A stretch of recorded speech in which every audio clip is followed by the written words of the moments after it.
Blog Talk Radio. Good evening, everyone. This is your host, Keith Broders, for the Friends of Liberty Blog Talk Radio show. Tonight we have a co-host, and I'm going to introduce him first, and then I'm going to ask him to go ahead and introduce our primary guest for this evening. The individual that will be working with us this evening is a gentleman who is an extreme patriot and passionate defender of liberty. He is a constitutional scholar, and he is just about as tenacious as any bulldog that I've ever come in contact with. His name is Arnie Rosner. He is a resident of Southern California, and he will be our guest host this evening. He will primarily be the one that will be interacting with our guest. And at this time, then, I'd like to turn the microphone over to my friend, Arnie Rosner. Hello, Keith, and everybody. Permit me to clarify one thing. I'm not a scholar. I'm just an ordinary person that got involved in this when the abomination started. And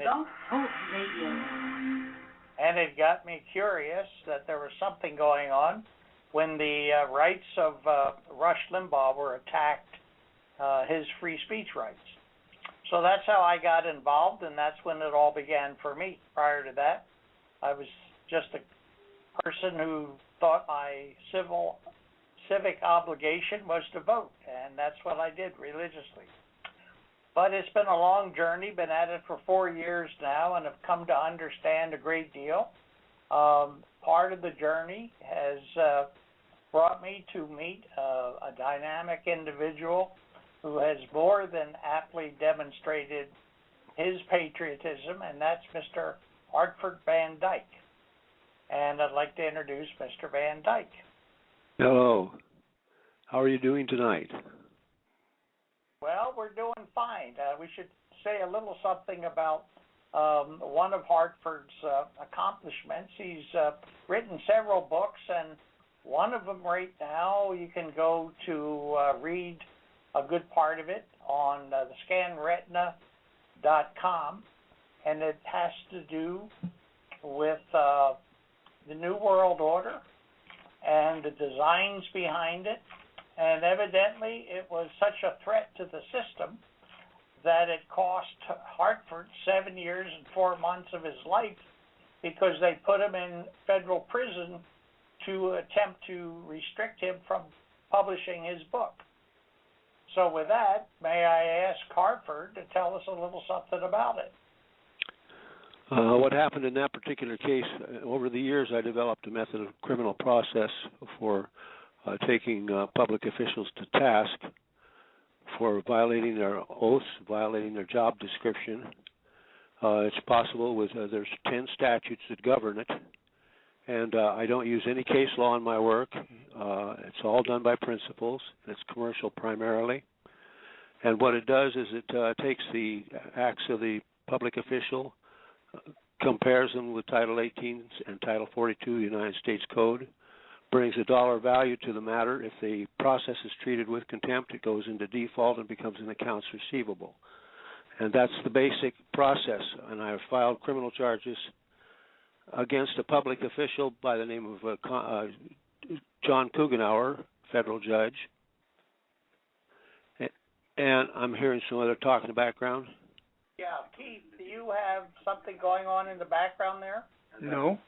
Process. I hear extra voices in this thing. Okay, anyway, there it comes back again. Must be getting the loop or something.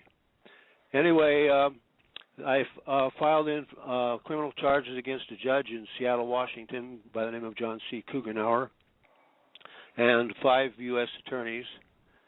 And the process was because they had falsely, the arrest process they did was wrong, but more than that, when they got into court, they were not given an opportunity to defend themselves according. Hang on a second. Are we still there, Keith? Yep. Yeah. Keith? Yeah. Yes. Okay. Okay. And these people violated their oath of office. They put these people in. There were 7 people they put into prison. And did it without the due process of law, denied them their opportunity to present their issues. And one of them was a friend of mine, and so I just stepped in and did a proxy process for him. And as time went on, it expanded its boundaries considerably.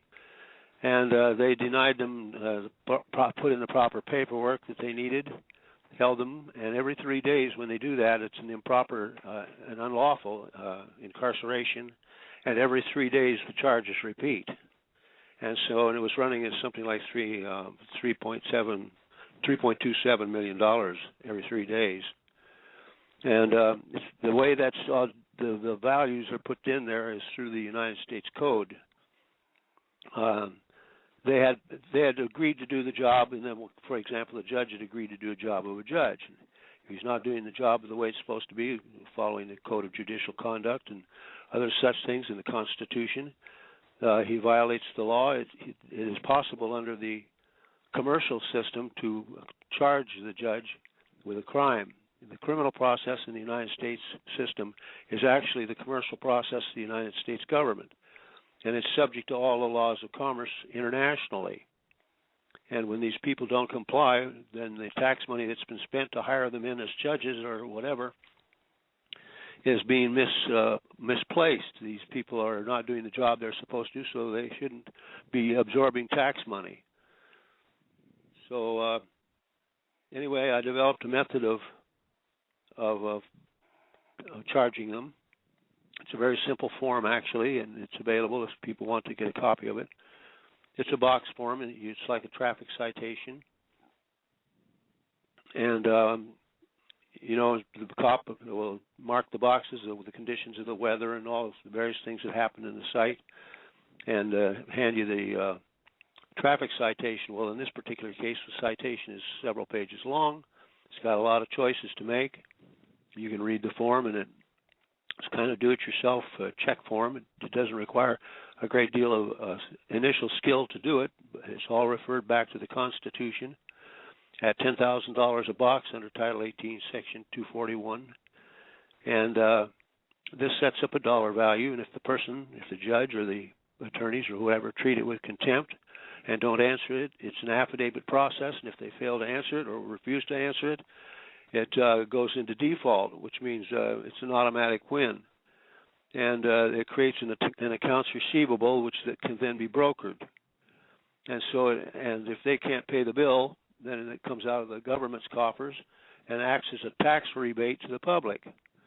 And then that money can be dispersed to public needs, so that the tax money, even though it doesn't go to the judge, then it goes back into the system for the people to spend on other civic and public needs. And it's a method. It's what's called a public wealth rebate tax rebate system. Now, the book that you have, he's mentioning, the book they didn't want published, has the title "How to Create Currencies for Local Communities." Well, what happened was, after I got the system going, I didn't get the response I was supposed to. It went into default. I created a trust, a very, very simple trust, making it clear that all this money had to go back to the public. And then I proceeded to disperse the money. And they could not find any fault with the disbursement process. The Secret Service was involved in that, and the FBI, and none of them could find a problem with the process, and they had to let it go on for about 5 years. And with their full knowledge, and I made them copies of the disbursements that were made, so they knew what was going on. Whatever they needed, they could ask for if it was beyond that. And so it was a valid debt collection option currency. And I distributed money to 39 counties of the state of Washington in the amount of $2.2 billion. But by the time this thing had run in the jails, it was quite a bit of money. It was 4.5 years, I think, was the one that was held the longest. And and with 1% per month compounded monthly at an interest rate, the interest rate was 12.5% per year. On those large figures, the fund grew very rapidly. And so I created this fund, this Public Wealth Rebate Bank fund, and it was available for people to make requests of what they wanted. And it really didn't get as much publicity as I would have liked to, because I didn't have the means. I had to do this whole process out of my own pocket. I couldn't make any money off of it. I pioneered it, and I pioneered the whole process, paid for it all out of my own pocket, and got it working as far as I could. From that on, when the person got one of these notes, it was up to him to take it out, to have it brokered or put up for auction, sold on the international money market or whatever he wanted to do.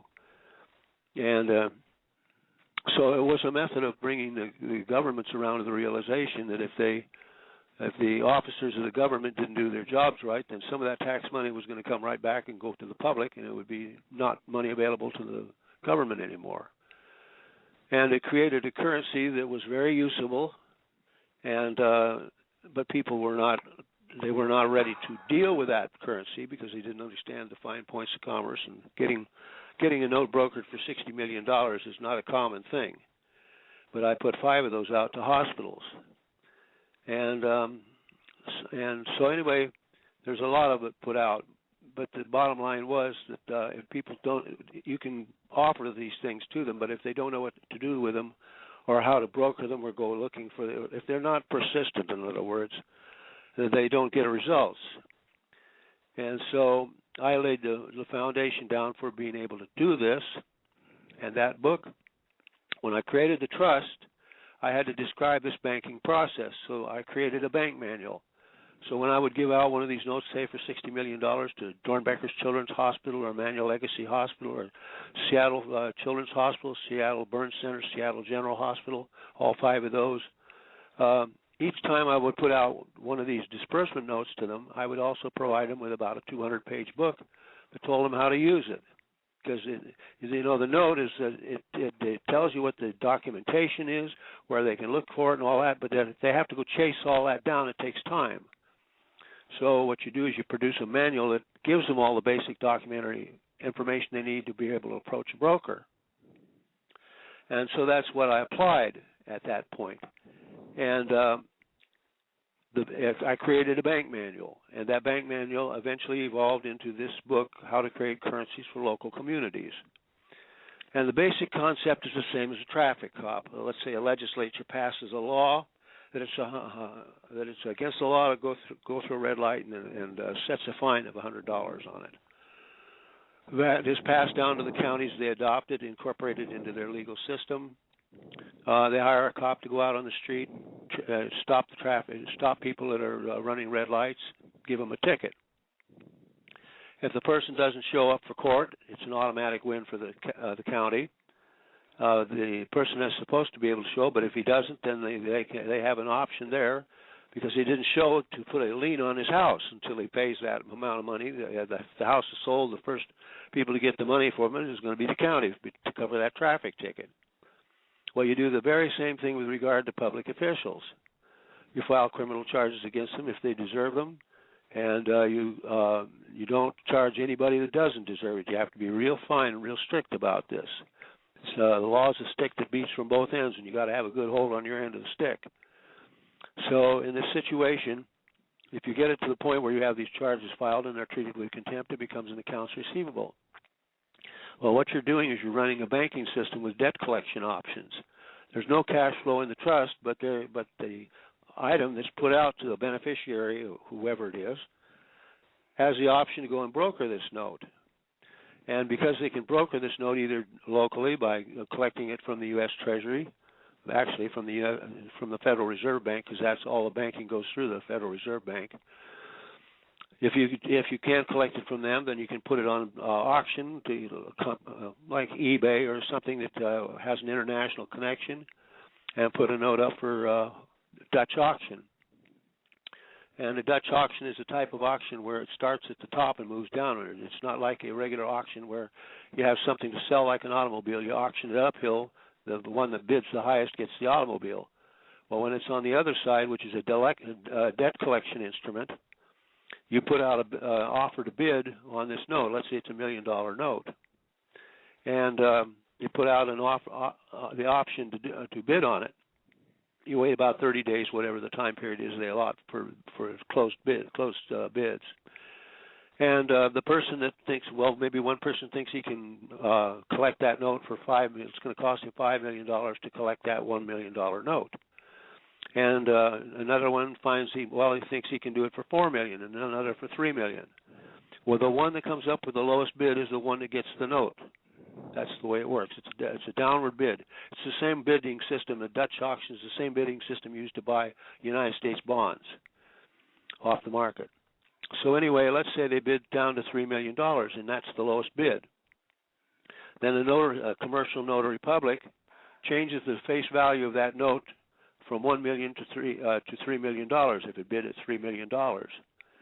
And the person that gets the note has got to pay you $1 million for the face value of the note, and he's left with, and he has to pay off the cost of the auction, and then whatever he has left, he has either to pay for debt collection processes or a profit.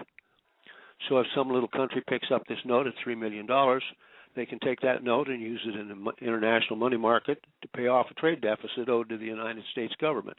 And in that way, the United States government is forced to pay that note. Hartford, I do have a caller here. Do you want to? Sure, let's go for it. Okay, I have a caller from area code 661. Would you please identify yourself and tell us where you're calling from? Hello? Yes, Hello. Area code 661. Oh, okay. Okay, I didn't realize that's where it went through. Yeah, my name is Boris, and I just want to talk to Hartford. I don't know, are you the one who wrote Silent Weapons for Client Wars? Yes, That has to be one of the best training manuals I've ever seen. Because we have utilized it and we looked at it. It's very weird, but we've used it as motivation to do certain things. And what we've come up with is very interesting. Mm-hmm. That it appears that with all this birth certificates and shit like that, none of those identify you. It identifies an infant and a state they're holding conservatorship. And what it is a reversionary interest when you go out to use it because you're actually the purchaser of it, the protected purchaser. Mm-hmm. So there's a possibility it could revert back to the infant, but since you're the purchaser of it, it reverts back to you. So what we're actually looking at is assigning that interest back to or for the account of the United States under 12 U.S.C. 95A for immediate quittance and discharge of future obligations of anyone in that name. Mm-hmm. or using that name, and also using it as the insurance policy for nobody can be held harm by relying on that statute. So it basically creates a double indemnification policy for everyone, and all we do is assign an interest that happens when you die. Mm-hmm. Well, I tell you, you've already gone over the top of my head in some of that because I've stayed very, very simple in what I do. Yeah. But the thing is, I think you should put that together, and there should be some type of paperwork on it, and you should make it available to the public. We are. I do it all the time. As soon as I got your manual, that little silent lesson, I must have read it about 300 times. I realized something. All we have to do is change the input to get the desired output because the mechanism has already been built. That's right. Where are you calling from again? I'm from Florida, actually. I don't know where this number is. I'm actually calling off Skype, so I don't know where the number's coming through. So we've been putting it together, and we've had other people go on, and they're starting to stop child protection at the door just by asking them if they have title to the child. Mm-hmm. And they can't say yes. They cannot say yes because to say yes would be to admit they're registering the people as slaves, and we've been told by vital statutes that's emphatically not the case. So we've had a couple women do that recently this week, and they didn't know much, but we had a couple buddies who do, and they kind of helped them through it.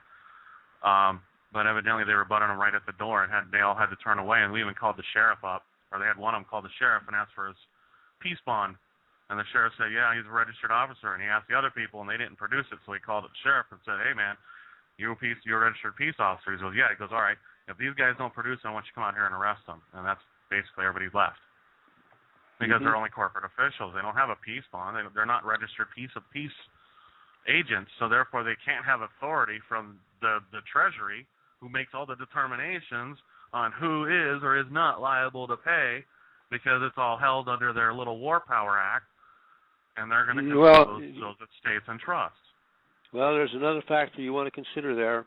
When you file criminal charges against somebody inside a corporation, it brings them outside the veil of limited liability. The corporation sets them on the ground in their own power. Yeah, that's where we're going with it next, because since they can't produce any evidence that the name and all that stuff identifies someone, we can, and they start using it that way, you can bring it up under Title 18-641, which is unauthorized use of government information for purposes not of their intended use.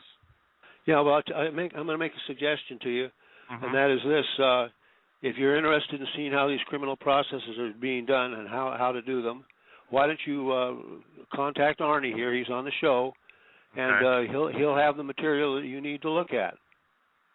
You can see how it's done. I've worked this field for 36 years, and it's very simple. Yeah.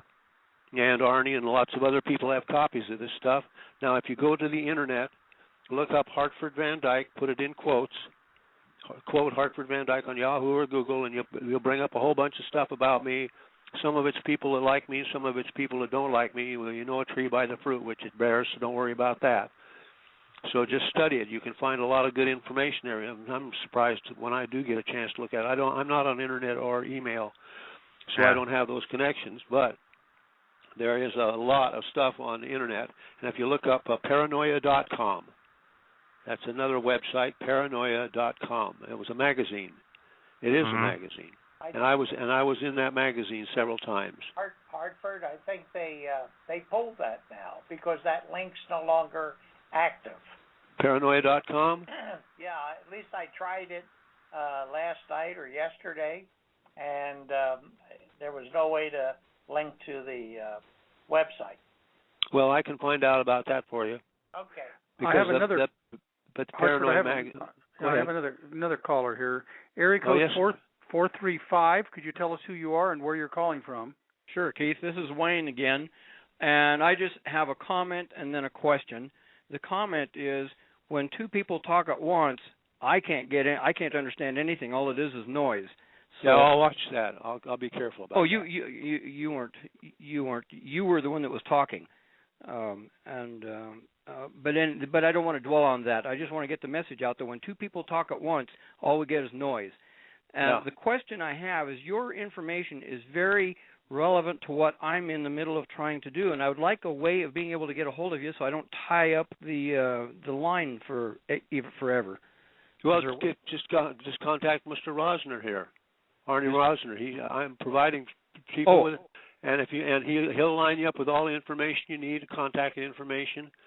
And Arnie, why don't you give him your number, your information? Well, I can tell you, just go to the scannedretina.com. It's on WordPress, and you'll find Hartford's contact information at the bottom of some of the documents that are already posted there. Scanned. Would you repeat that name for him again? Yeah, the Scanned, SCANNEDRETINA. Oh, Scanned Retina. Scanned Retina, thinking ahead. .com. It's at WordPress. And then you do a search on Hartford. Okay. And you'll bring up his book. There's a book and the thing about bonds and the documents. Now, there's a comment I want to make that I think is important for everybody out there in your listening audience, that you need to get this point clear. Everybody has been working these Internet systems with Internet names and so forth. They have not been putting their addresses on the Internet, and if this Internet is shut down by the government, they won't be able to get back to their original contacts. So it's important that everybody that's using the Internet put their actual house or personal addresses on, so if the Internet gets cut off, they can still use the U.S. Postal Service or UPS or whatever else. It's very important that you not rely upon your Internet address alone. If the government goes in here, they can throw the switch anytime they want to. They got control of it, believe it or not. And if they throw the switch on it, that'll disconnect all the patriots from each other. Well, thank you very much. I would like to mention to the listening audience, any of you that are on the phone right now, if you would like to speak to Hartford, please press number 1 on your keypad on your telephone. That will alert me that you would like to speak, and then I will call upon you if you will press number 1 on your keypad. If you are listening on your computer, you can call in to area code 347-884-9499. And by making that call, it'll connect you to our switchboard. And if you press the keypad number 1, that will basically alert me that I have a caller that is waiting in queue. So go ahead, Hartford. You're back on to make your presentation. Hartford, could we go back a little bit and talk about some of the terms you're using? Brokering, for instance. Some people might not understand exactly what that is. Okay, well, here, I'll explain that. If you go into some banks, they have what's called private banks, like you go into a U.S. bank or a Bank of USA or something of that sort. They upstairs in the upper rooms of the building, you go up and down the halls, you'll see doors that say such and such private bank and such private bank. If you look it up in Black's Law Dictionary, anybody can have a private bank. It does not have to be chartered. No chartering is required for private banks. And the main banks like that have wanted to be able to do what they want to do and don't want to have to worry about chartering are the big banks, and because they have this freedom for themselves, it's also passed down to the common citizen. The Public Wealth Rebate Bank Trust is a private bank trust. However, it only services the public as a public service. And that's in the book, How to Create Currencies for Local Communities, so you can read it. How to Create Currencies for Local Communities is a history thing on the front and a statement of how to do a public wealth rebate bank in the back half of the thing. And so it's an actual guide. It's a bank manual, and you get that, and a lot of these questions that people are asking are answered in that book. So try to get that. It's on the internet. I think the Seventh Fire has part of it. That's another internet site, the Seventh Fire. I think it's 7th on the 7th, what they say. There are other people that have How to Create Currencies for Local Communities. Type in the name of the book on Yahoo or Google as the name itself, and you'll probably come up with it. How to Create Currencies, and then the Silent Weapons for Quiet Wars is also, in fact, Silent Weapons for Quiet Wars is international now.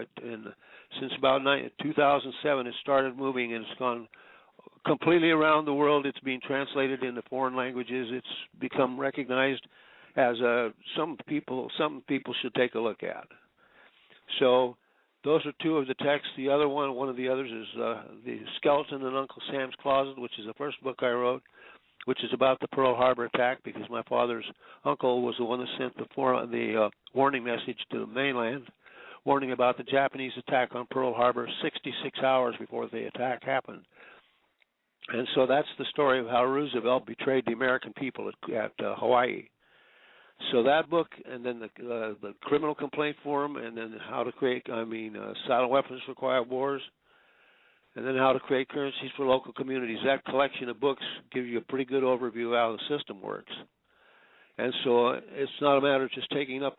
What I'll do is I'll go into more of the details on the show here of how you do these things and the fundamentals behind it, so that it'll give you some idea how you can get your own education. You need to know how to go through the books and learn these things. Is that okay, Arnie? Oh, yeah. Anybody has any questions or something comes up later, please feel free to contact me at any time. I'm usually available around the clock. So. And Keith will know where we'll have Arnie's information too. So let me say basically this. What you have to do, what I've spent my life doing, is simplifying the legal system and the legal process by focusing on the things that really count and setting the other things to the side. I don't use any case law in any of my work. Now, the fundamental reason of not using case law in work is because the judges are not legislators, and their word in the court is not supposed to become law. And so case law is, when you use case law in a courtroom, you're giving the judge some permission to say he is the law and the court is the law, and he doesn't have to obey the Constitution anymore. So it's very dangerous when you step into the use of case law. What you're doing is you're giving a green light to both sides that allows them to play in their limited ball field where the judge is the god of the court. So you have to be very careful of that. Now, if you stay with the commercial law, which is ancient, commercial law runs back thousands of years. It started out as the Jewish law merchant, or merchant law they called it. The law merchant, they reversed the words, but it's called the merchant law. When it came to the ocean and people started going across the ocean by direct routes, it became admiralty law. When they went up the rivers, it was called maritime law, and when it went into the colonies, it was called colonial law. Now, up to the time of 1190, there's an article on this you need to read. If you can write this down, I'll give it to you. Look up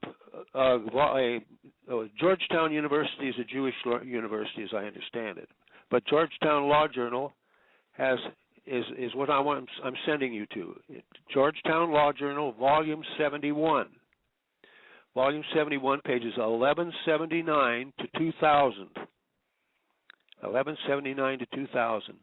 Now, this covers the time period from 1190 AD to 1300 AD. In 1190 AD, England was under feudal law. That means the kings were rewarding the knights. Up to that time, the kings were rewarding knights with land for fighting in his wars. And so the knights became the landlords of the land, and the people that worked the land were kind of like a slave or serf, they called them. And when England had a class structure. We don't have a class structure, but England did have. And under that structure, the knight, if property was transferred, it had to be transferred at the same level of class structure, like from a knight to a knight, a landlord to a landlord. Nothing was allowed to fall to the commoner or common citizen. And that process of transferring the land was called attornment. To attorn meant to turn the land over. Attornment was the turning of the land over. The person that operated that procedure was called an attorney. An attorney's purpose in the English system was to guarantee the class structure, to keep the rich rich and the poor poor. And that's still their role in the world, and that's still their role in the United States of America. A lawyer is a different person. A lawyer is a person that believes that everybody has an equal right under the law. He protects people's rights on that basis. Equal protection of the law. So a lawyer is different than an attorney. An attorney tries to maintain the class structure, and a lawyer tries to make everybody have an equal protection under the law, regardless of a class structure. If you try to get an advertisement in a telephone book as a lawyer, they put you under attorneys. They're not the same thing, though. So a lawyer is one who's versed in the law. Well, the public knows the fundamental law, which is the golden rule. Do unto others as you would that they do unto you. So if you are practicing that rule, the golden rule, you are practicing the law.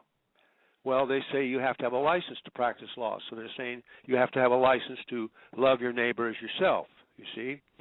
And so every citizen out here that's trying to practice the law in the real sense of practicing it is an outlaw because they're not licensed to be a lawyer. See how the problem is? It's a catch-22 situation. So, in fact, if you want to go in, if somebody needs your help in a courtroom, they need an assistance of counsel, and the judge won't let you go in there. You buy an interest in their case, let's say $30, something in excess of $20, and under the 7th Amendment of the U.S. Constitution and the corresponding laws in the state constitutions, if you buy an interest in a person's case, you can walk right into court, right alongside them, sit at the table with them, and help them conduct their business. That's the simplest way to do it without a license to practice law. I've done that on a civil on what were called civil actions, and I even bought a criminal case one time that way. Took the guy's case for $1. And so you can do things. If you stay in commerce, you can do things you can't touch otherwise. Well, all of this commercial law, if you want to know commercial law, where it comes from and what its existence is, you look it up in the Old Testament of the Bible. And how you find it is you buy a book called Strong's Concordance or one of those other concordances to the Bible. If you look up the word surety, for example, it'll tell you how the word surety is used in the Old Testament, and that's the actual definition for surety in the commercial law field. So the Hebrews established commercial law thousands of years ago, and it's the strongest system in the world, and it's the one that's used universally internationally. So all you have to know is basic commercial law, and you can do anything. There are only two main processes in commercial law. One is called the lien, and the other is called the distress. The lien is a paper debt collector. The distress is a paper sheriff. A sheriff arrests people and impounds property. So a distress arrests people and impounds property. A lien is a debt collector. It collects debts. Okay, that's simple enough. So you see these processes and you wonder where they came from. Well, they come from Jewish sources of the Old Hebrew Testament. Now, I'm taking you back to this law journal. The reason I mentioned it is in this law journal at those pages, volume 71, pages 1179 to 2000, there is an article by a woman by the name of Judith Shapiro. Judith Shapiro, Shapiro. I don't know if she was related to the famous attorney Shapiro, but that's her name. And she gives a very, very rich explanation of the Jewish commercial system. And the name of it is the Jewish Shitar, a law of the Jews becomes a law of the land. And what it is it's describing what was called in those days the gauge, which we call today the mortgage. And so what the Jews did, they were invited into England by the kings to raise money for their wars and their armies. And so to get the money, the Jews said, well, you're going to have to regain the control of the property and use it for collateral, then we can do business. And in order to do that, the king had to dissolve the feudal system. That was the end of the feudal system in England because in order to have money to fight the wars and support his armies, he had to have the land as collateral. That destroyed the feudal system. And it established the Jewish shitar, which is the mortgage or gauge, as the fundamental instrument. Well, that's your lien type stuff. That's the debt collection instrument we call the lien. And that established that as the fundamental cornerstone of English law. So the English law at that point became a unity of some other laws. Also, the Magna Carta of 1215 was generated in that period of time. And so you had the combination of the Magna Carta and the Jewish commercial law. And those two were fused together in England during that period of time from 1190 to 1300. And as a result, that traveled up through time and became the basic founding instruments not only of England, but of our colonies. And so that's what we had when the Declaration of Independence was established, and when the Constitution was established. It was not just common law; it was a fusion of common law and Jewish commercial law, and that's what we still have today, and that's the basis of it. Now, when you bring a charge against a judge, it's under this commercial system, and what you need to understand about commercial law is it is not an institutional process; it is a street process. It's non-judicial. You do not have to go to court. You don't have to do anything connected with the courts in order to write and enforce commercial instruments. Those things are taken to court by people that want to evade your commercial process and bring it into court. It's very simple. You write a document that goes into court that says we have not yet exhausted our remedies in commerce, and the judge has to boot the case out of court, put you back out in the hall, and tell you if you still want to come in this court, come back in, but try to settle it in the court. Well, if you don't take it back into court, then it stays out in commerce, and if you do bring it back into the court, you've given the judge consent to take it. And he likes that because in order to handle a commercial case in his courtroom, he has to be bonded by a commercial bonding company or an insurance company. But to handle domestic cases, he doesn't have to have any of that bonding. He can do what he wants to do. And so that's why you have this dichotomy within the system. The judge does not want to lose his bond. He saves that or protects it. The sheriff has the bond on the coroner has the bond on the sheriff. And there's all kinds of these connections within the system. So basically, you put in a document that says we have not yet exhausted our remedies in commerce, and no matter what case it is, no matter what case it is, it gets bounced back to the street.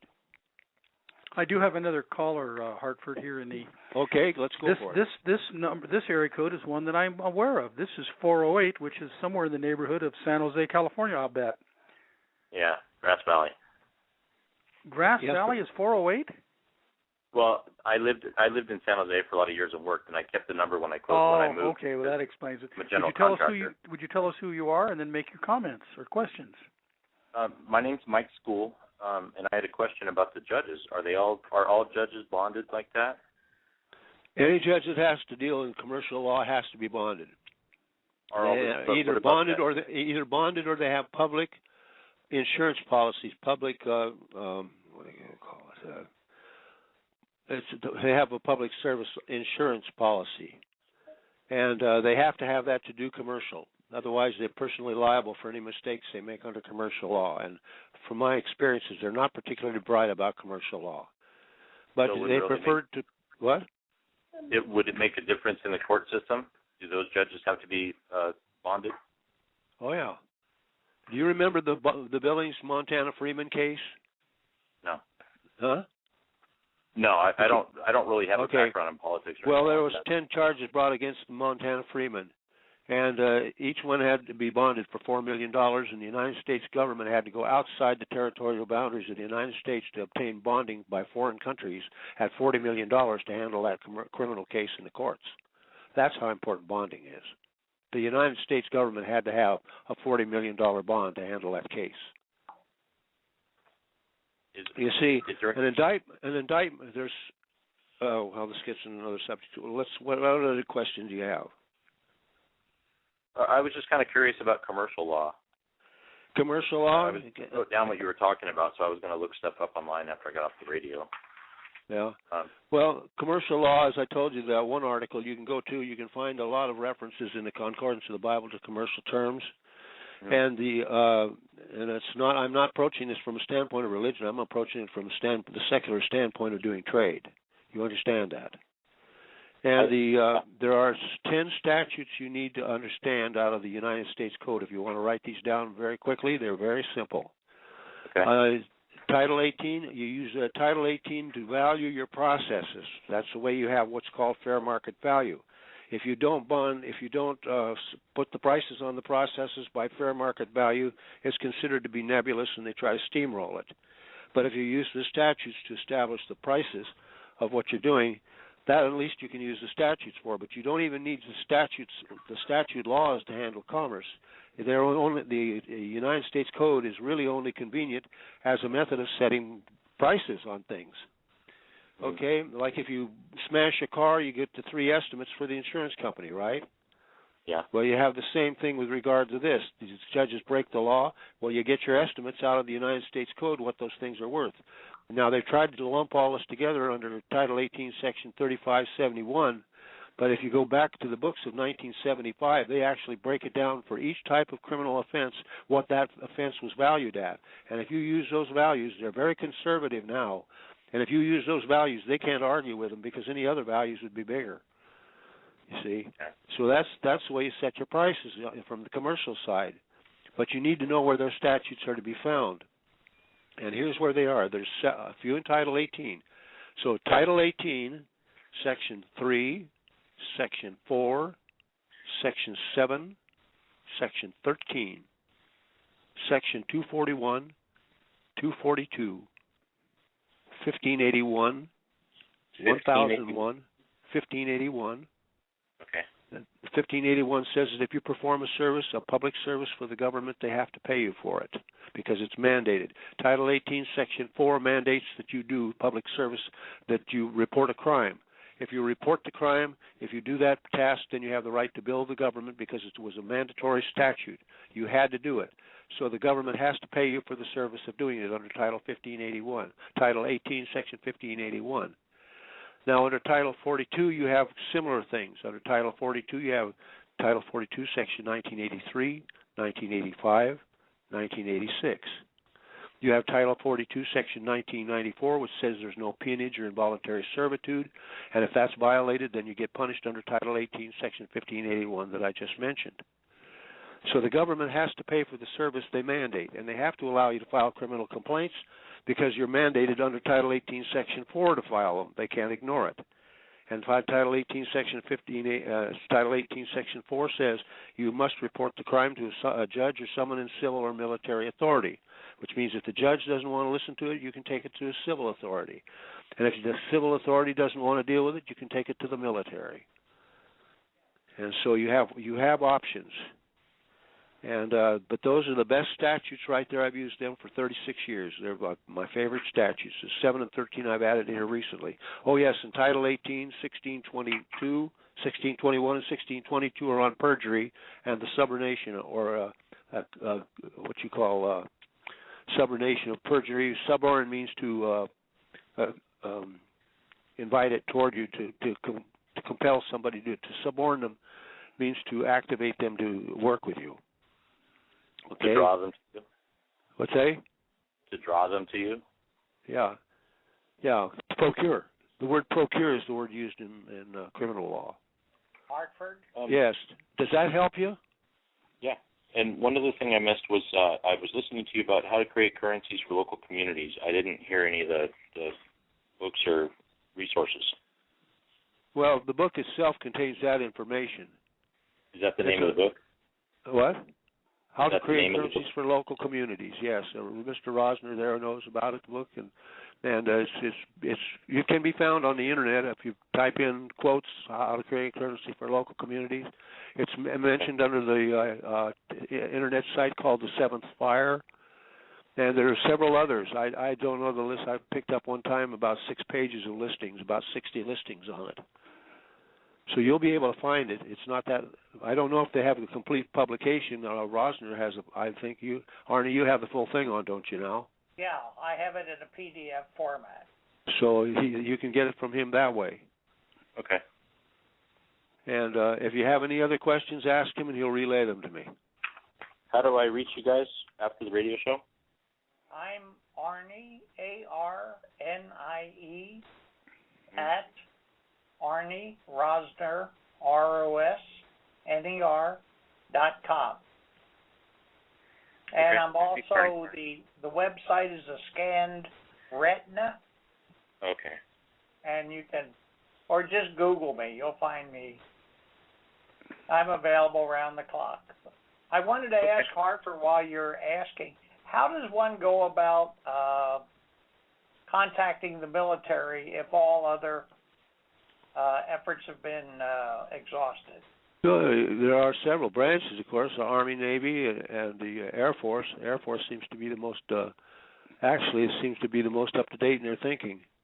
But we used to contact Fort Lewis or Fort McCord up here in Washington.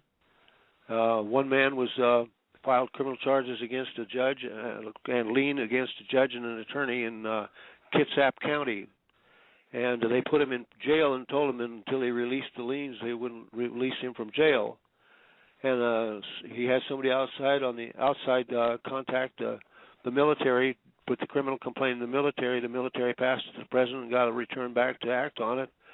And there's a naval base there in Kitsap County. And the Navy base picked it up. They called up the court and they said on such and such a day by noon he's to be out of that, or out of your jail, or we're coming in. And the court didn't believe it. Well, on the day appointed and on the hour of noon, they rolled right into the parking lot with jeeps and got him right out of jail. But who would be the contact person within the military organization? Judge Advocate Generals, JAG officers. The JAG officer has, as I understand it, has the same GS rating, that's a pay rating, as an attorney general in a regular United States District Court. And if a JAG officer is shorthanded on people to handle the law cases for the military, they'll call in somebody from the U.S. Attorney's Office. And reciprocally, if the U.S. Attorney's Office is short-staffed, they can call the military and get a JAG officer to come over and work in their office. Let me indicate to the listening audience if there's anyone else who would like to ask a question of Hartford Van Dyke. If you press number 1 on your keypad, it will alert me that you wish to speak. We would like to make sure that everyone that is on the line has an opportunity to participate to the extent that they wish.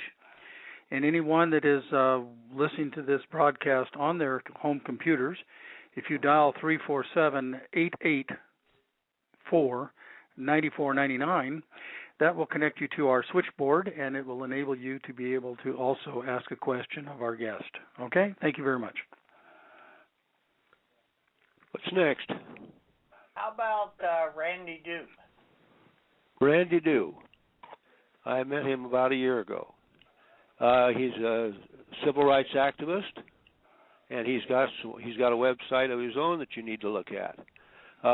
He does not like to get spam put on his internet system, so you have to register in order to get through a barrier there. But he asks some simple questions to make sure that you're a real person, and then the line opens up to you. Arnie, what is it? Freedom. What is his site? I'm not into this. All right, I'd have to dig it up, but the main thing was his latest. Well, was working two cases. He started out with a case, Klingsangs. It was an IRS case, and he did the best he could with that. He was starting learning some things from me and applying it. But he's very much self-motivated. He's had flyers on the street for years. He understands publicity and the importance of publicity. Battles you can't win in court, you can take right to the street and win them right off. That's the best way to fight a case. I put 100,000 newspapers on the street, and I have techniques for that. But the thing is, you need to get the public involved, and you have to keep your processes simple. Well, he's kept all that in his mind, and he's been able to put out flyers over the years, and he was just a natural to be able to apply commercial law once he saw the key of it. Commercial law is really very simple. There's basically 10 instruments in commercial law. The first one is the affidavit that you make, a chronology. It's like an autobiography of what happens in a case. And then that is dispatched to 5 different possible points. The you can put it into a criminal complaint, you can put it into a civil complaint. Civil complaint is between citizens on the street. A criminal complaint is between a citizen and an officer in the courts. And you also have another place your affidavit can go into is called a notice of interest. If you've got a case that you want to stop instantly, if somebody's going to sell the house out from underneath you and you want to stop the sale process, you file what's called a notice of interest, and it's the simplest instrument you can file. It's a one-page instrument. It lasts for 3 weeks. It puts the brakes on anything that's going on, and it breaks instantly, stops the thing instantly, and then that buys you 3 weeks, which, by the way, is a Jewish numerical thing. 3 days, 3 weeks, 3 months, 3 years. It's all Jewish, and it's in our our commercial system. Anyway. This document is very easy to write, and what it does is it gives you 3 weeks to file one of the other documents, and there are 6 other possible documents. But they're usually lumped together into 2 processes called a lien and a distress. The lien has 3 stages. It has a legislative stage, an adjudicative stage, and an executive stage, just like our government has a legislative branch, an adjudicative branch, and an executive branch. The thing that characterizes the commercial process is you do the legislation, you do the adjudication, and you do the execution yourself. It's all one strip. That's how you make the lien. That's 3 instruments. The distress is done the same way. It follows the same format, except a lien itemizes dollars that are owed, and a distress orders the repair of a breach of contract. That's basically what a distress is for, is to compel performance. So you have 2 documents. And I do have another. I have another caller. Do you want me to try? Yes. Now, this particular caller, it's indicating a phone number which I don't think is legitimate. Actually, it's an area code 111. Whoever else is out there that sounds international. Is that international? Well, I don't know, but who out there wants to speak? It could be international because I've sent notices globally. Yeah. Hello. 111 is international, I think. Hello. Yes. Hello. Could you tell me who you are and where you're calling from? Yeah, Kevin, Southern California. Hey, I have an interesting question for you guys. Where would you find a judicial officer's, executive or legislative officer's duty in the Constitution and the state Constitution? Does anybody know? Oh, where would you repeat that one more time? Where would you find what? Okay, where would we find in the state Constitution the legislative, the executive, and the judicial department officers' duties? Okay, here, I'll give it to you for the U.S. Constitution. It's real simple. You go through the Constitution, you'll find in each one it describes the duties. For example, under 323, the trial of all crimes shall be Article 3, Section 2, Clause 3, 323.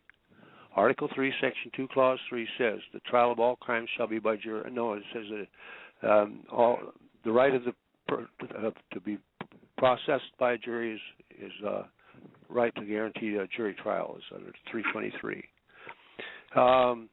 Amendment, if you go to the Amendment 6 of the United States Constitution, that's the one on criminal. It says you have a right to your assistance of counsel. Oh, well, that would be number 5. You also have a right under number 6 and 6th Amendment, the right to question your accusers, the right to be informed of the nature and cause of the accusation, and it goes on and on. These are all lists of things that have to be complied with, and every one that's violated is worth $10,000 if it's a conspiracy, or $1,000 if it's a lone act under Title 18, Section 241 or 242. That's how you locate them. They're all, for example, you'll have one in 211, Article 2, Section 1, Clause 1 is all the 2 was executive. All of the executive processes are performed by the presidency, by the executive department, and if a legislator tries to violate that, if he tries to execute, or a judge tries an executive process, that's a violation of the Constitution. It's a criminal violation. In other words, you have partitions built into the Constitution that describes the things that have to be provided by the Constitution, and they're put in those particular departments, like the legislative, adjudicative, and executive departments. Each one, under its respective article in the Constitution, has a description of what's supposed to happen. And if that doesn't happen, then that public official has violated that part of the Constitution and is criminally liable for it. Can I interject something? I think we slightly got off out of key here. We were asking about the state constitution here. Well, you follow the state constitutions parallel the federal constitution. Yeah, well, the state constitution seems to me to give the public servants more duties than the federal one, and I'd like to point out, like California, for example. In my view, that question that I asked, where the duties of the legislative, executive, and judicial department officers' duties, is a two-part answer to that question. Okay. For example, in California, if we're looking at the judicial department, it would be Article 6. Okay. And then whatever it states from there, and it would be similar in Washington, Idaho, and that wherever the so-called Declaration of Rights or Bill of Rights, and then we would look not only to let's say Article 6 of the California Constitution, but we'd have to go straight back to the front, which is the Declaration of Rights, where they generally say that all men are by nature free and independent. And basically what they did is they should have called that Bill of Rights duties of public officers, more than just the Declaration of Rights, because I think the writers of that didn't make it absolutely clear, so if you weren't really using your noodle, you wouldn't really get that. So anyway, that's just my contribution tonight for y'all. You're basically right. The principles are up front in the Declaration of Independence. Look at the Declaration of Independence as an example of that. The Declaration of Independence consists of 3 sections. Number 1, a general declaration of the rights of man. The second section is a criminal complaint written against the King of England. And the third section is what our colonists were providing as what they believed a satisfactory remedy. You see? And so the things you're talking about are actually contained in the Declaration of Independence. It was a solemn recognition of mixed war, which meant that we were being under attack by the king, and here's the crimes he was committing against us that proved it. And right, I agree with that, yeah. You can go right down the list of the charges of the King of England, against the King of England, and you can see the relationship between that and the Constitution of today. Now, what happened is, the Constitution of the United States provides certain job provisions to satisfy the need to correct what happened to the King of England. So if you make a grid, with the Declaration of Independence coming in on the side, giving you rows, and the columns coming down from the top, coming from the various articles of the Constitution. At the intersection point, you will see the provisions that have been made in the United States Constitution to deal with the problem that we had with the King of England.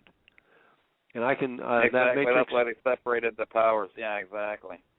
Okay, and that's a simple way to do it, and a chart like that is available if you want it. Arnie's got it. Well, that's good. I was just trying to clarify for people that the provisions for even such things as sovereign immunity to the people is declared in, like, let's say, take California Constitution, Article 1, Section 1. All men are by nature free and independent, and and they have other rights, among which are obtaining, possessing, protecting property, and seeking safety and happiness. Okay, so if that's true, that's Article 1, Section 1. Let's go to Article 1, Section 2. Those are the general... The sovereignty, well, see, it's not very general, but it basically what it's stating is that it's my duty to make sure that all men are by nature free and independent, because it doesn't have an exception in there, except your duties. All men are by nature free and independent, except what the legislature shall declare them to be. Well, we didn't put that in there just for nothing, and didn't put any exceptions in there. So basically, each one of these officers, when they do go and perjure their oath, they're violating and constituting treason against the people of the state and of the U.S., So there we go. That's right. That's right. It is treason. Hartford? Yes? How would you approach the Obama situation? I don't. The Get a reason grand I jury don't... together and impeach the guy, guys. That's how you do it. Charge him crimes, and then he'll be out of there in no time. That's basically correct. Yeah. I have a. But one thing I wanted to say about the Obama situation is, don't be too strong about trying to answer your questions with Obama, because Obama's a puppet. Yeah, well, we know that. We're just looking for a way to break the situation up.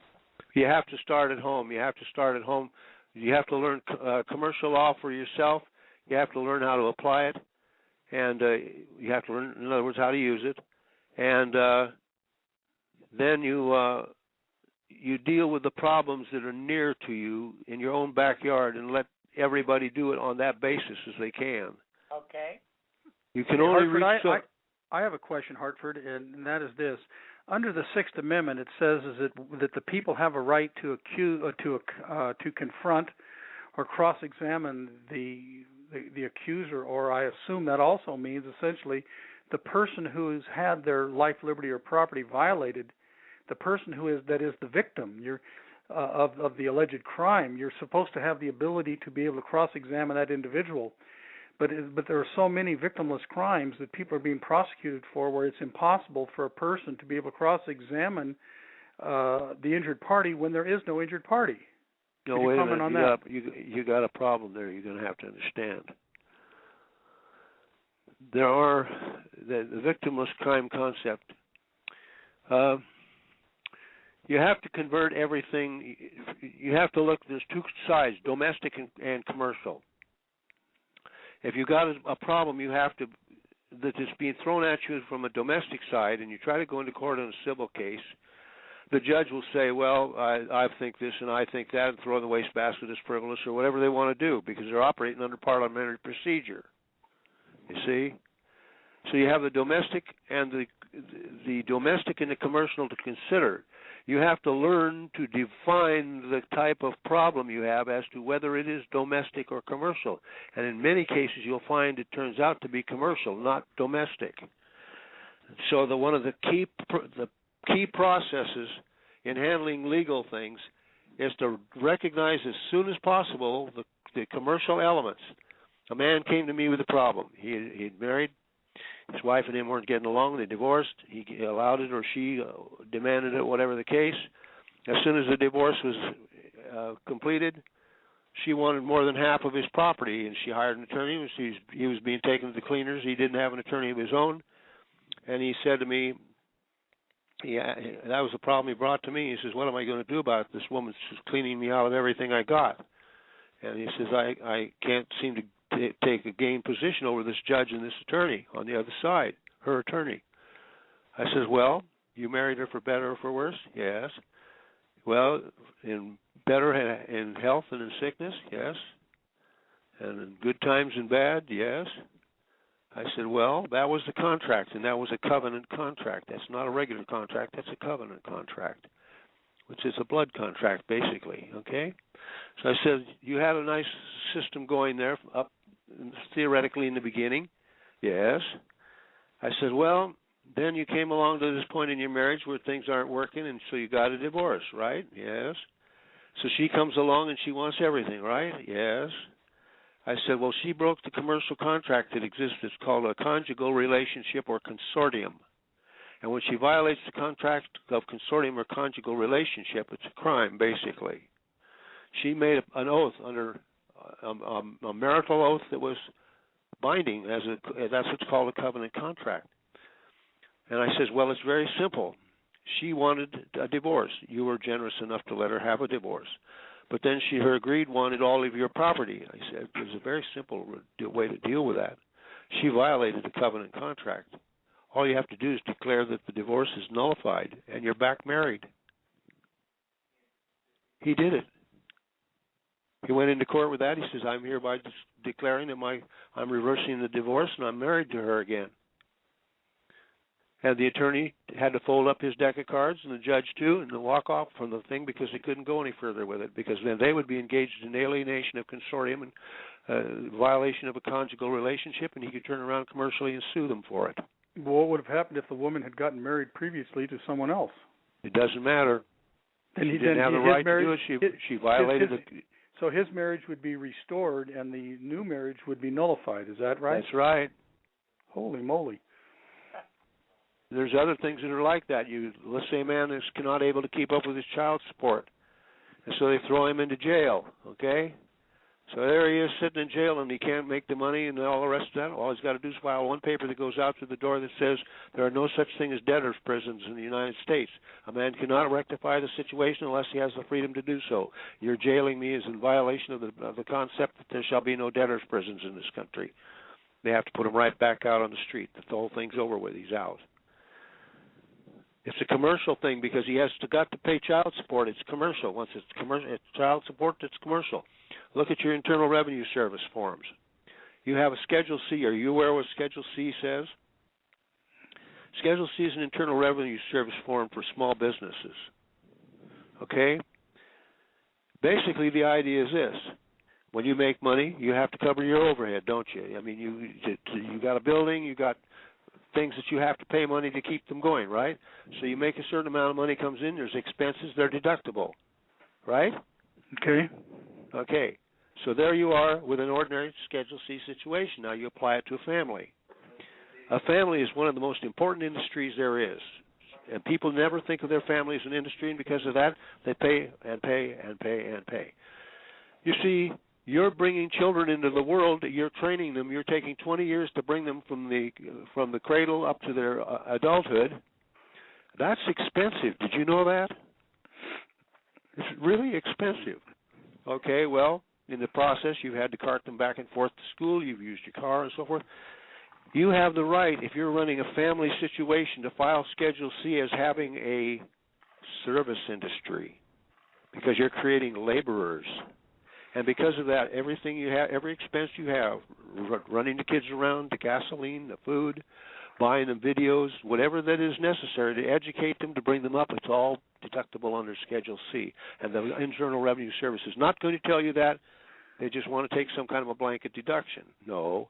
You go in under Schedule C, and everything you spend to be able to raise your children is deductible 100%. Think about that one for a minute. That's commerce. That's how you learn to deal with things in the sense of commerce. And most people will admit the fact that the expenses are so great that they wouldn't have any net income left over to be taxed. You see what I mean? Yep. So you learn to take the situation that's before you and see it clearly in a commercial light. You only have to ask one question: what's it costing me? And why is it costing me? And what service am I rendering for the public by way of what I'm doing? If you're a parent, you're raising children. You're putting people back into the system. People are dying out there. There's got to be somebody to replace them, and you're replacing them by bringing your children into the world. Okay, the military has another viewpoint. The military has a selective service now, don't they? Well, selective service implies that the society has a responsibility to you. Now, you got that one, Mr. Rosner. That one's called the military lien right. Look up that instrument. The military lien right shows you the balance between the public and the military, the ordinary citizen and the military. Everything that the military requires of the citizen has a right to require back to the military. And the same with any judicial occupation, executive, legislative, or judicial. In other words, it's a reciprocal relationship. If you have to have a property in order to keep yourself alive so you're available for the selective service, you're sacrificing your life for the selective service, and the selective service is not voluntary, it's mandatory. And since it's mandatory for the government to reimburse you for that. And the most important thing you need in order to be available to the military is your property and your rights, your property itself. And for that reason, your property has to be free and clear to you as a sovereign. You understand? In other words, your property, basically, you have an automatic right to a land patent on your property. Now, there's a man that's dealing with that subject in Washington. He's holding the government's feet to the fire on that one because he's got a patent, a land patent. And let's see if I could get you. His name is David Darby, and he's got a beautiful file of these things. I could look it up for you here. It's probably in this pile over here, right? In this pile right here. Find one for you. He'll have one. I'll give you an address for this man, and if you want to see how powerful it is to use the military argument to be able to hold on to your property, that he's got it. It's beautiful. And he's holding the government to the task. The Constitution of the state of Washington was put in 1879 and 1887. They finally they revised the Constitution without the consent of the people. It took away the land patent effects. He's gone back, researched all that. He's pulling back the fact that everybody has a land patent, and the basic reason we have a land patent right is because we have a mandatory military service. And so anybody that's a veteran, especially a person that's been a veteran of wars, he's in a position to say, you can't have my property, you can't take it for taxes, you can't do anything with it. It's mine. I earned it by my military service. Isn't that interesting? That's fascinating. If you give me his email address, I'd like to have him on as a guest. Yeah, well, David Darby is his name. Have we got one here for David? Here, we got one for David. I'll give you his address. Oh, gee, it's done with gold. Bring me my other set of glasses. It reflects in this room here. Post Office Box 772, I think it is. Mm-hmm. Amboy, Washington. How do you spell that? I think it's 98601. Here it is. Here's a postal stamp on this. It's 98601 is the zip code. How do you say the name of the place again? What? Amboy, A-M-B-O-Y. Just a second. I got to get my glasses here.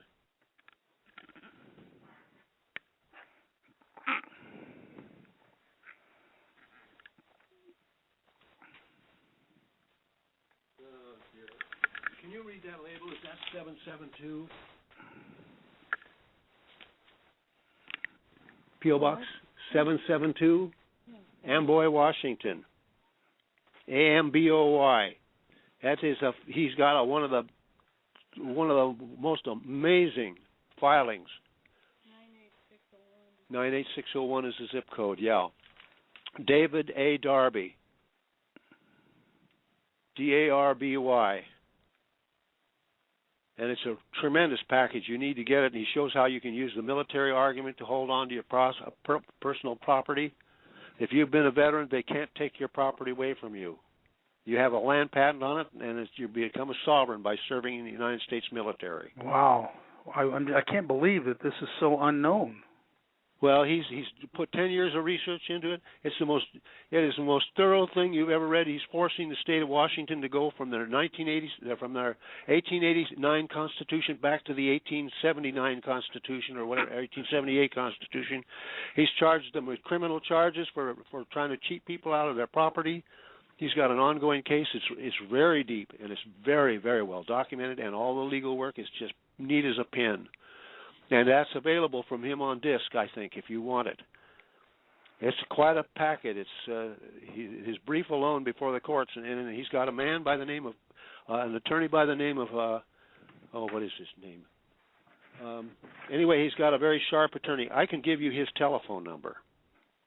Let's not do that. Let's not do that over the line, though. Let's keep on going. Whatever you're going to do, then. Well, if you send an email to Arnie with the phone number, that would be probably the best suggestion. Yes, indeed, we can do that too. I'll get all that information to Arnie. Okay. Any of the listeners that want to call in, it's 347-884-9499, and any of those of you that are currently on the line, if you want to speak to our guest, please press 1. We've got about 15 minutes left, and so we don't have much time, but we want to make sure that you all have a chance to speak out. Keith, I have a question that was raised. It's from a person that sent me this over Skype.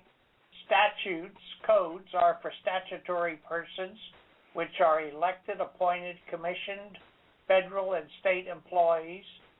Says statutes do not apply to the people. Does that make sense to you, Hartford? Well, I know the Supreme Court of the state of Washington ruled that the revised Code of Washington was not law, and that's and Mr. Darby can give you the cites on that. That's Perosa versus Tacoma, I think, is the cite for it. Perosa, P-A-R-O-S-A, P-A-R-O-S-A. I think that's it, versus Tacoma, Washington. And so they admitted, the Supreme Court of the state admitted that the revised Code of Washington code is not law. Hartford, what I'd like to ask you to do now for the remaining time that we have about 13 minutes. I'd like to see if we could just go ahead and go back to your book about the skeletons in Uncle Sam's closet, and if you could give us some information about this whole situation. This is a very fascinating story. My father is Lyle Hartford Van Dyke Sr. I'm Lyle Hartford Van Dyke Jr. I was called Hartford Van Dyke from the time I was young, so that the junior-senior thing never got mixed into it. His uncle was Gerald Mason Van Dyke. He was in the G2 intelligence, Army G2 intelligence in the Hawaiian Islands at the time of the Pearl Harbor attack. His name was Mason Van Dyke. He was fluent in Japanese and Japanese strategy, and he knew their movements. He was very astute and had good connections there in the intelligence department. He sent the warning message to the mainland. He recognized that there was going to be an attack. He understood the way in which the Japanese did things, and that they were inclined to do a surprise attack on a Sunday. And so he finally homed in. He saw the information coming in. They'd lost contact with the picket ships that were following the Japanese fleet. They had split the fleet. Part was going down to the Dutch East Indies, and part was going over the top past the Aleutian Islands, and they dropped back down on Hawaii from there. Anyway, the information that came to him was that the Japanese were approaching the Hawaiian Islands, and they would arrive by Sunday, December 7, 1941. He had put that information, his warning, to Washington, D.C. There was a 10-hour time difference, I think it was, or something like that, 7-hour, 10-hour. The message arrived at 7 o'clock, the time at Washington, D.C. It was received by Rear Admiral Paulus Prince Powell. He warned, he sent it out on Thursday afternoon, 2 o'clock in the afternoon, December 4th, 1941. It was received that evening, 7 o'clock Washington, D.C. time, by Rear Admiral Paulus Prince Powell. And Powell took the message to Secretary of Navy Knox. Secretary of Navy Knox notified Stimson of it, Secretary of War Stimson, and Stimson notified Roosevelt. And Roosevelt came to them. He was crippled, but in that particular time he came to the intelligence department. And Knox and Forrestal, James Vincent Forrestal, wanted to pull the ships out of the harbor and put a defense perimeter around the islands. And Roosevelt, in a very coarse language, told them they weren't going to do any such thing. He was the commander-in-chief. They weren't going to do any such thing, and they were insistent about it. So he had a Marine Guard put on the three of them, Knox, Forrestal, and Powell, and held them at gunpoint and kept them at the building, brought in food to them and stuff, until after the Pearl Harbor attack, so they could not warn the men. And on Saturday morning, Secretary of Rear Admiral Paul Prince Powell was grieving because he knew he had lots of friends over there in Pearl Harbor that were going to get killed if they didn't get a warning. So he insisted that Stimson was not under guard. Stimson was Roosevelt's sidekick. And so anyway, Powell begged Stimson, we got to send something. And so Stimson went to Roosevelt about it. Roosevelt said, send this message. Expect Japanese sabotage. Well, the problem with that, and Powell said, is that all you're going to send? And he said, yes. There wasn't enough for obvious reasons. You see, when you're going to have an air attack, you want all your machine guns and artillery up above the ground where you can fire at the incoming craft. And you spread your airplanes out on the ground so they can't be easily picked off by one bomb. You see what I mean? And he knew. And what Roosevelt was saying is, under sabotage conditions, you bring in your guns, you put them underground, you hide them, and you bring all your aircraft together so they're easier to guard. So Roosevelt gave them exactly the opposite warning that they should have had and made them even more vulnerable. And that was the setup that was done. And my father's uncle told him on Friday, the night before the Friday before the attack, he said, "This is the situation." My father had gone to Hawaiian Islands. He stowed away aboard ship, and his uncle paid his passage. And when he was there, he went over about 1935, I guess is the general picture I get.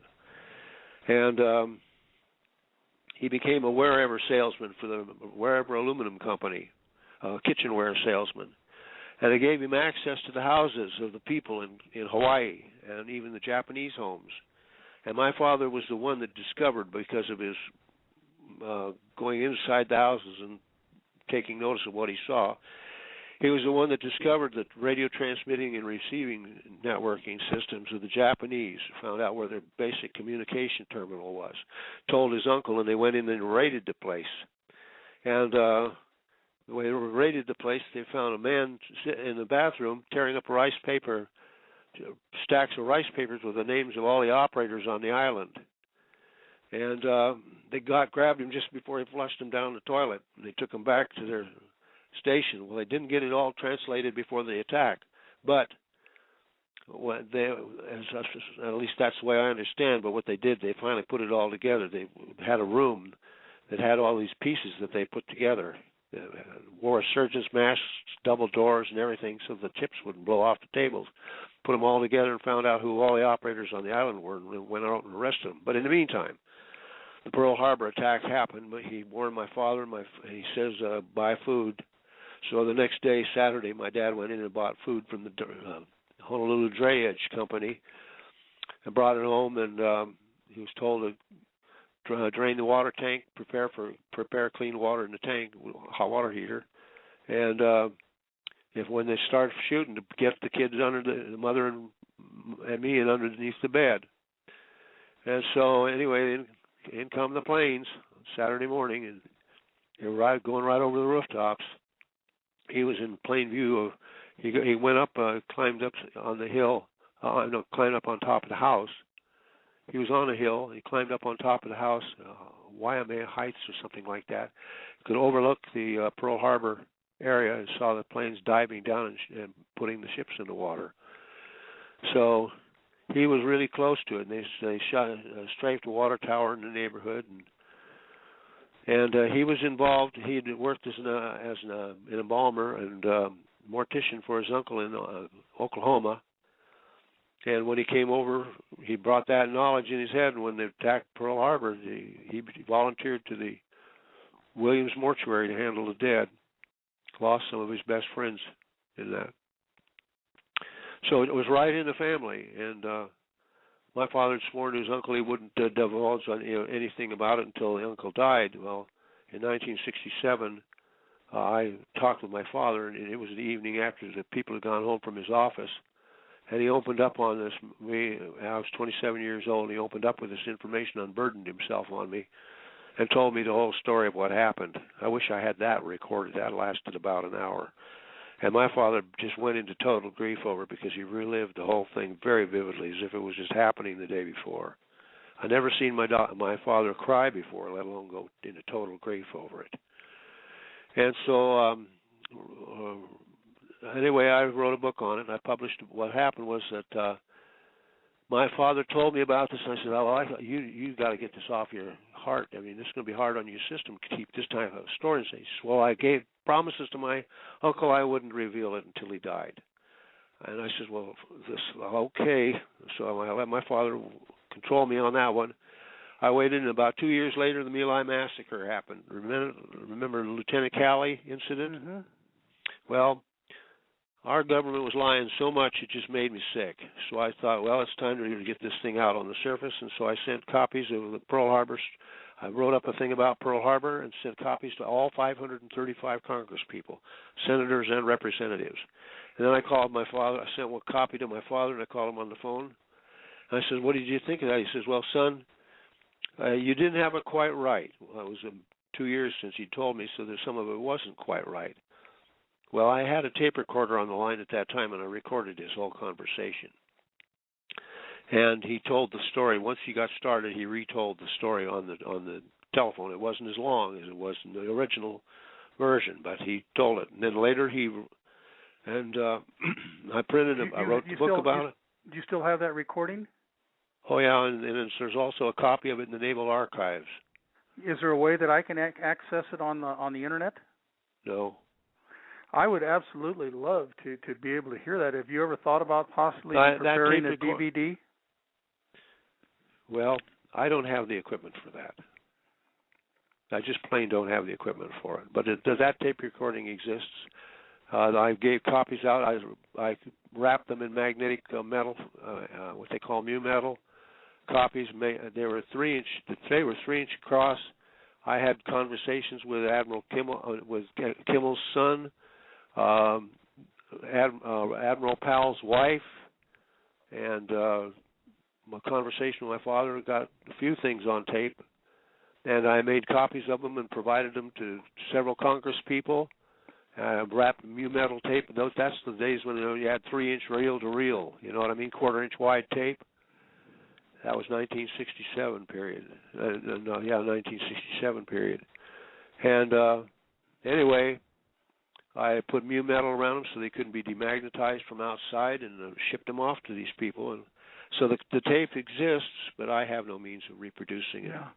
Well, we only have about 2 minutes left, and so I'd like you to go ahead and maybe summarize, if you could, and maybe we can have you on again in the near future, because this has been a very fascinating show. So thank you very much. You're welcome. What do you want me to do? Well, you've got 2 minutes, and so whatever you want to say, you have about 2 minutes to say it. Well, what I suggest to people is this. The first place, if you're getting into legal stuff, study commerce first. Don't go into case law, because there's a mountain of it, and it's all stuff that's created by judges. It is not the principles. Always argue your cases connected with principles. Keep it simple. Keep your documents very simple. Only say what absolutely has to be said. Your documents have to be written with 7 parts. You have to name the parties, the allegations. You have to ledger the problem. You have to put a surety involved in it. You have to put your exhibits in, and you sign them, and you have a notary. Those 7 steps will get you any commercial instrument in the world. You can write any commercial instrument. Your most important commercial instruments are the lien and the distress. All a lien is a bill that's sworn to be true and notarized, and then what you can convert any bill for collecting a debt into a lien by swearing the truth of it as an affidavit, having it notarized, and attach the property, make a listing of the property of the person that owes you the debt, and then file it in the courts, and that ties their property up until they pay your debt. That's what a lien is for. It's a debt collection instrument. And the difference between a lien and a distress, which is the other commercial instrument, is that in a distress, instead of itemizing the money that's involved, you're itemizing the particular job or the process that the judge is supposed to guarantee for you, or whatever other type of thing is guaranteed under the contract of the person. You recognize their breach of contract and demand a correction of the breach of contract. Otherwise, they don't get their property back because you attach their property until they behave themselves. You look these things up under the words lien and distress, and if you want a really good dictionary, you get a Bouvier's Law Dictionary of the late 1800s, and it's got the lien process in 18 pages running about, and the distress process in about 5 pages continuously running. It'll give you everything you need to know about commercial law and how to activate it. Okay, well, we're out of time. That's my 2-minute summary. well, we're out of time, and I want to thank Arnie for introducing me to Hartford Van Dyke. I appreciate this show very much. I think that it was an outstanding effort, and I'd like to thank all of those of you that listened to the show this evening. Share this information and share the website with your friends, and encourage people to go to the archive show at www.blogtalkradio.com/Friends of Liberty, and they can access the archived show 24/7. So good evening, everyone, and God bless you, and God bless America. Thank you very much.